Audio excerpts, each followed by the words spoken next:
कि जंगल महल की गलियों से एक आवाज आया है, जंगल महल की गलियों से एक आवाज आया है, उठो नौजवानों फिर से इनकलाब आया। क्या आप तैयार हैं? और बैंक है, they have their vote banks because they are from NDA and India. कोई फर्क नहीं कैंडिडेट कौन होगा, who will be the candidate. आप इंडिया से हैं, इंडिया गठबंधन से हैं, ये लोग आपको वोट करेंगे। आप एनडीए से हैं, ये लोग आपको वोट करेंगे। I am independent new Qamar party. हमारे झारखंड में भी क्या सेफ है, 81 में 56 इंडिया के पास, 24 एनडीए के पास, 56, 24, 80 हम अकेले हैं। यानी हमारे पास कोई वोट बैंक नहीं, हमारे पास कोई समीकरण नहीं। और हमने क्या कहा कि पार्टी बनती है बिगड़ती है। कोई आज बीजेपी में है, कल को तृणमूल में चला जाएगा। समाज आपका चिरंजीवी है, आप समाज के साथ रहिए। किसी एमपी एमएलए में इतना ताकत आपने देखा था क्या? हमने स्पष्ट कहा कि आप हमारे राजनीतिक कार्यक्रम में आते हैं, अच्छी बात है। आप मेरी पार्टी के मीटिंग में आते, अच्छी बात है, लेकिन आप समाज की मीटिंग में पहले जाइए। हमने एकमात्र भी एमएलए जिसने कहा था, जबकि आप भी जानते हैं 2029 में पता नहीं हमारा क्या होगा, क्योंकि हम नया विधायक है, हमारे पास कोई समीकरण नहीं है। 2029 में हमारे सर समाज से होते तो हम भी बोलते पहले अपना देखते हैं भाई, लेकिन हम मैं जदि ममता बनर्जी घरे गिदर छुआर रहतो न तो टुकु समझतो न कि एते बड़ लोग एतना बेस हमार समाजटा है, मोर समाजटा। किंतु आज के मैं एक शोषित वंचित समाजेर बेटा, सोई खातिर मैं कहलो कि विधायक सांसद बादे सामाजिक स्थितिटा पहले भालो रहेक चाहिए, सामाजिक स्टेटसटा भालो रहेक चाहिए, सामाजिक पहचानटा भालो रहेक चाहिए, ओकर आइडेंटिटीटा भालो रहेक चाहिए। हे तोहरानी बुझे बारिया, आज तोहरानी करो जंगल महले दोमे हमरा सामाजिक नेता हाथ की ना नहीं, कोई टक मुंह से बोली बहराई ले, कोई टक कोनो कह पारला की एकटाও कही दे जतना कथा मैं कहलो, मीडिया कह, भाषण कह, जे जितना उदाहरण मैं देलो, जितना मैं उदाहरण देलो, हमको बता याद करके बताइएगा कि आपने कौवा को भी देखा है। आपने की बोले कौवा के बोलते पारी ना, क्या आपने कभी कौवा के गले में या पांव में भेड़ी देखा है? क्या उसे कभी पिंजरे में देखा है? क्या उसे कभी किसी रस्सी में या किसी भी प्रकार से बंधन में देखा है? नहीं देखा है। आपने क्यों कौवा के बंधन देखे छीना, क्यों नहीं देखा है? तो कौवा भले काला होता है, देखने में भले आपको बुरा लगे, देखने में बदसूरत लगे, लेकिन जो वो काव काव काव काव चिल्लाता है, काव काव जो करता है ना, उसकी मातृभाषा। और जो मातृभाषा बोलते हैं, मातृभाषा यानी हमारी मातृभाषा, हमारी परंपरा, हमारी संस्कृति, जो मातृभाषा बोलते हैं वो कभी गुलाम नहीं होता, उन्हें कभी कोई गुलाम नहीं बनाता। आपने सुगा क्यों देखे थी? आपने सुगा ही बोली ना, सुगा तोता पैरट देखने में बड़ा सुंदर होता है, पंख भी सुंदर होता है, चोंच भी सुंदर होता है और आवाज भी सुंदर होता है। लेकिन आपने क्या देखा होगा कि लोग उसे पकड़ते हैं, पहले उसके की बोले डंका काना, सबसे पहले उसको तोड़ देते हैं। पांव में भी जरूरत पड़े तो एक दो गोश तोड़ देते हैं और उसको भर के कहां रखते हैं? लोहे के पिंजरे में। भले उसको खाने के लिए चना दे, मूंगफली दे, लेकिन उसको गुलाम बना के रखते है कि नहीं? क्योंकि जो मिट्टू जिसे कोई तोता कहता है, कोई सुगा कहता है, कोई पैरट कहता है, भले वो दिखने में सुंदर है, हरा है, चोंच लाल है, खाता भी बढ़िया बढ़िया है, लेकिन वो भाषा का नकल करता है। टेव टेव टेव टेव उसकी भाषा नहीं है, वो भाषा का नकल करता है, वो किसी और की भाषा को बोलने का प्रयास करता है, इसलिए लोग उसे गुलाम बना के रखते हैं। तो इसलिए एक बात तय कीजिए कि आपको आजाद रहना है या गुलाम रहना है। तो भैया अगर आजाद रह तो आपको उस कौवे की तरह अपनी संस्कृति, अपनी परंपरा, अपनी आइडेंटिटी, अपनी पहचान, उसके साथ आपको जीना होगा। तो क्या ये नौजवान पीढ़ी जो हमारा आने वाला भविष्य है, क्या वो आज के इस कार्यक्रम के माध्यम से ये प्रतिज्ञा लेंगे कि आप अपनी परंपरा, अपनी संस्कृति, अपनी मातृभाषा को बचाएंगे? क्या आप प्रतिज्ञा लेंगे? क्या आप अपने सामाजिक कार्यक्रमों को, अपने सामाजिक आंदोलन को आगे बढ़ाएंगे? क्या आप प्रतिज्ञा लेते हैं? आज आपको ये प्रण लेना होगा, क्योंकि 21वीं सदी में हम जी रहे हैं। आज बहुत जल्दी हम लोग दिशा से हट जाते हैं, अपने रास्ते से भटक जाते हैं। इसलिए आज नौजवान पीढ़ी को विशेषकर आपको ये प्रण लेने की आवश्यकता है कि आज हमारी पहचान क्या है, हमारी परंपरा क्या है। उस पहचान को, उस परंपरा को, उस भाषा, उस संस्कृति की विरासत को, उसे सुरक्षित रखना है। आज हमें ये प्रण लेना होगा। ठीक है दादा, टुकु बोसुन, नमस्कार नमस्कार। তুমি নিয়েছি নাই, আমি বুঝতে পারি তুমি বসুন। आज ये प्रण लेने की आवश्यकता है, और विशेषकर जंगल महल के नौजवानों, मेरे भाइयों, मेरी बहनों, मेरे अभिभावकों, मुझे अफसोस होता है, मुझे दुख होता है आपको यहां देखकर।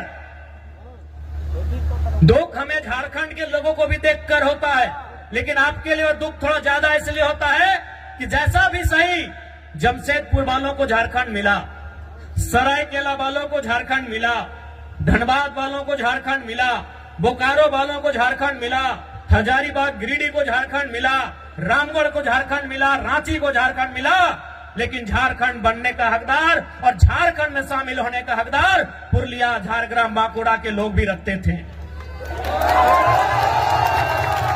आज बिल्कुल इस बात का अफसोस आपकी आंखों में भी झलक रहा है और हमें भी झलकता है।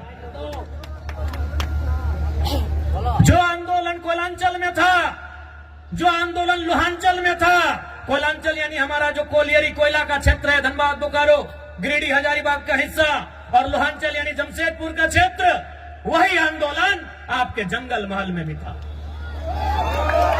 जो त्याग कोयलांचल वालों ने किया था, जो त्याग लोहांचल वालों ने किया था, वह त्याग जंगल महल वालों ने भी किया था। लेकिन आज कोयलांचल वालों को, लोहांचल वालों को कहने के लिए झारखंड मिला, हालांकि अधिकार वहां भी उनको नहीं है। आज भी वहां उनको मजदूरी के लिए तरसना पड़ता है। उनकी जमीनों में कोयला, उनकी जमीनों में अभ्रक, उनकी जमीनों में लोहा, उनकी जमीनों में लगभग 80 प्रकार के मिनरल्स पाए गए हैं, लेकिन आज उन्हें नौकरी के लिए तरसना पड़ता है। लेकिन हाँ, उनके पास कहने के लिए है, हमारे काछे ए शब्द आछे कि हमरा झारखंड, हमरा पवाली झारखंड, लेकिन आपके पास वह भी कहने को नहीं है कि हमारे पूर्वजों ने, हमारे बाप दादा ने जो आंदोलन किया था, जो संघर्ष किया था, उसके बदले आप उस झारखंड का हिस्सा नहीं बन पाए। तो कहीं ना कहीं इसमें भी साजिश है, साजिश है, बहुत बड़ी साजिश है। तो इसलिए नई पीढ़ी को यह प्रण लेना होगा कि हमारे पूर्वजों ने आंदोलन को जहां लाकर छोड़ा है, वो विरासत जो हमें देकर गए हैं, उस विरासत को यहां से फिर से हमें लेकर जाना होगा। क्या आप तैयार हैं? कि जंगल महल की गलियों से एक आवाज आया है, जंगल महल की गलियों से एक आवाज आया है, उठो नौजवानों, फिर से इनकलाब आया। क्या आप तैयार हैं? और देखिए नौजवानों, मेरे भाइयों, हम जिस रास्ते में चलने जा रहे हैं, जो कार्य हम करने जा रहे हैं, मानते हैं आसान नहीं है। एक काजटा सरल नहीं আছে, किंतु असंभव भी नहीं है। मानते हैं वो काम आसान नहीं है, वो काम सरल नहीं है, लेकिन वो असंभव भी नहीं है। आज हमारे समाज का जो मांग है शेड्यूल्ड ट्राइब इंक्लूजन का, आज ये लड़ाई भी आज ये मांग भी परसों नहीं दशकों पुरानी है। इसलिए एक बात हमेशा याद रखिए, आज चाहे सामाजिक आंदोलन हो या किसी प्रकार का आंदोलन हो, जो लोग अगुवाई कर रहे हैं, जो लोग लड़ रहे हैं, शायद वो कल नहीं होंगे। आज हम लोग भी कल नहीं होंगे, लेकिन आपका समाज, हमारा ये बृहद समाज जो हजारों लाखों साल पुरानी परंपरा और संस्कृति से परिपूर्ण है, वो समाज रहेगा। इसलिए आपको उस बागडोर को, उस विरासत को अपने हाथों में लेकर आगे बढ़ना है। मैं आप सभी से कहना चाहूंगा, आज जब भी आप किसी आंदोलन के लिए जाते हैं, जब आप संघर्ष का रास्ता चुनते हैं, आपको त्याग करना पड़ता है। बिना त्याग का आपको मंजिल नहीं मिलेगा। आज आपको त्याग करना होगा।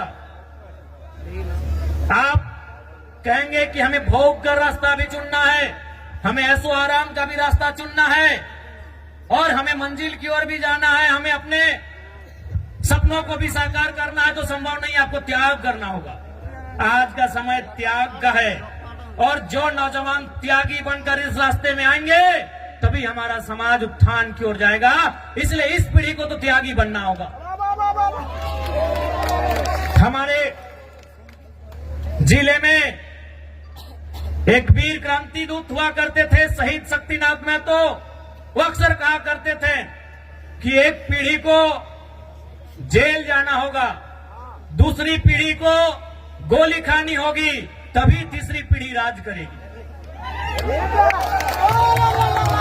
हमारी एक पीढ़ी जिसमें शहीद शक्तिनाथ महतो स्वयं, जिन्होंने ये नारा दिया था कि एक पीढ़ी को गोली खाना होगा, और शहीद शक्तिनाथ महतो ने खुद गोली खाई। उनके साथ निर्मल दादा ने गोली खाया।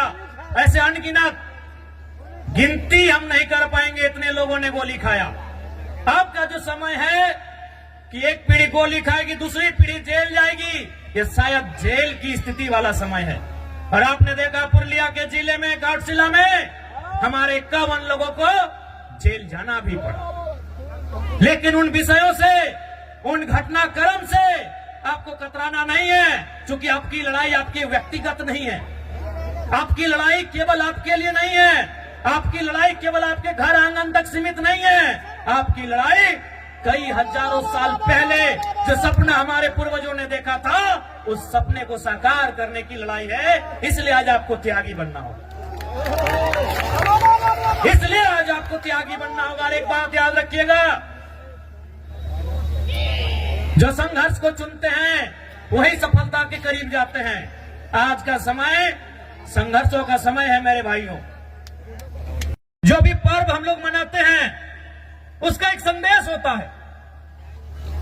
हमारे जो तो पर्व आछे, जो तो त्योहार आछे, ওদের ভিতর একটা মেসেজ আছে, সন্দেশ আছে কি আর মানে কি, এই কাজটা আমাদের পূর্বজ কি জন্য করেছে, এই কাজটা কেনে, এই বরদ খুঁটা কেনে, এই কাড়া খুঁটা কেনে, এই টুসু কেনে, এই করম কেনে, জিতিয়া পরব কেনে, এই কোনো না কোনো ওদের ভিতরে একটা মেসেজ আছে। তো বরদ খুঁটার মানে কি সবাই জানি कि আমরা चासा लोग माने की न, सावन महीना का जो समय होता है हम वो खेती बाड़ी करते हैं, धान लगाते हैं, हार जोतते हैं। इधर भी वही टाइम होता है ना। अब मार्च में नहीं ना करते हैं, न 2-4 खेत देखे थे हमारी तरफ। यानी हम सावन महीना, जिसे हम लोग अंग्रेजी के कैलेंडर में जुलाई अगस्त के आसपास कहेंगे, यानी उस समय हम क्या करते हैं, हल चलाते हैं और खेत में धान लगाते हैं, और मूल हमारा संबंध धान से। उसके बाद का जो समय होता है सितंबर आधा, अक्टूबर पूरा, और थोड़ा सा नवंबर, यानी 1.5-2 महीना क्या होता है कि हमारा जो बरद है, काड़ा है, उसको रिलैक्स हो जाता है। तो भाई रिलैक्स हो जाता है तो उसको हम लोग क्या करते हैं, इस त्योहार में उसको पहले तेल लगाते हैं। हमरा की कोरी वाके तेल मखाए कहे ना, तेल किसको मखाया जाता है, लगाया जाता है, जो थका हारा होता है। आज के यदि हमारे घरे यदि बाड़ी कोनो पहुना आसे, कोनो कुटुंब आसे, तो हम उनको क्या करते हैं कि बैठिए थोड़ा तेल लगा देते हैं, भाई आप बहुत दूर थक के आए हैं। तो तेल किसको लगाया जाता है, जो थका होता है। तो तो हमारा जो बरद है, काड़ा है, ये सावन महीना में इसको जोतते जोतते नारते नारते ये थोड़ा थका है। अब इसको तेल लगा के बोल रहे भाई थोड़ा सा तुम अब तंदुरुस्त हो जाओ, तुम थोड़ा सा फिट फाट हो जाओ। कहे ना फिर अब आ रहा है कार्तिक और अगहन का महीना कि धान काटना है और फिर तुमको काड़ा गाड़ी में लोड करके घर पहुंचाना है। अब धान काटने के बाद फिर बरद गाड़ी में लोड करके घर भी पहुंचाना है और माड़ा भी गुड़ाना है, धान खिजाना भी है। तो इसीलिए इसको तेल लगाते हैं कि तुम अब या तुमको फिर से तैयार हो जाओ। এই আমি এটাই না জিজ্ঞাসা করছি কি ভাই কোনো না কোনো আমাদের त्योहार আমাদের পরব মেসেজ আছে, तो मैसेज की ना हम आपको तेल लगा दिया फिटफाट और अभी खूंटा भी कहे कि उसको गुस्सा दिला रहे हैं कि भाई तुम और गुस्सा हो जाओ, तुम ही रागे तुम ही रिझे। कहे ना इसी गुस्सा के साथ मेरा खेत से धान उठाना, हम लोग का खेत भाई सबका आधा खेत आसान नहीं है। कुड़मीर खेत से धान उठाई के लाना आसान है कि? तो वही उसको गुस्सा दिलाते हैं, सूप से मंदिर बजा के ऐसे मैंने उसको हलकार के कि भाई हाँ तुम गुस्सा करो, तुम गुस्सा करो, हम चाहते हैं तुम गुस्सा करो, और उस गुस्सा के बदले जब हम धान खेत में तुमको नारेंगे फिर उठा के उसको बाहर लेके आना है। तो ये है हमारे बरद खुटा करने का हम पीछे हमारे पूर्वजों का मतलब कि पहले तेल लगा के तुमको तरोताजा करेंगे। क्या कि सावन महीना के बाद तुम कुछ काम नहीं किया है, तुम आराम से घर में बैठा है और सावन महीना के बाद हरा हरा घास मिलता है और जितना बढ़िया बढ़िया खाना खाने के बाद थोड़ा आदमी आलसी हो जाता है, तो इन लोग भी आलसी हो गया थोड़ा। तो इसीलिए अब फिर से आ गया है टाइम कार्तिक महीना का, अगहन महीना का। अब इन लोग को